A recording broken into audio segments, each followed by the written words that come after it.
Hey everybody, I just want to talk a little bit today about what good wood splitting form looks like. I see videos of other folks when they split their wood, they're doing it very inefficiently. It often looks something like this. They'll completely use their upper body to lift the tool from the end and then bring it back down. And I think part of the reason for that is people are told that you want to let the weight of the tool do all of the work for you.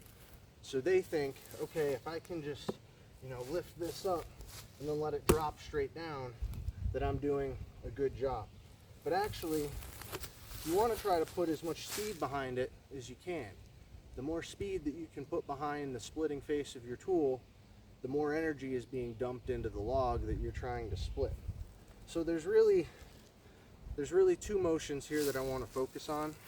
I'll square off with you all to show you the first. So it's what I call the push and pull. So with your non-dominant hand, you're doing kind of a figure eight motion. You're pushing and then you're pulling it back down. And so what that looks like is as you hold with your dominant hand closer to the head, the splitting head of your axe or your maul, watch what happens. You're holding loose with your dominant hand. So you're pushing up and then you're pulling down. So you're just allowing the handle to slide through that right hand or your dominant hand as you focus on getting both hands as close to the very bottom of your handle as you can. The other thing as you're doing that is you really kind of want to swing into it a little bit, right? Let your hips do the work, and that kind of leads into the second portion of the motion, which is simultaneously you want to be loading your hips in the same way and then popping them out. So as you're doing that push and pull motion, you want to be kind of loading your hips in to push that up so there's a bit of an explosion, and then as you're coming down, you're sagging your hips right into it, right?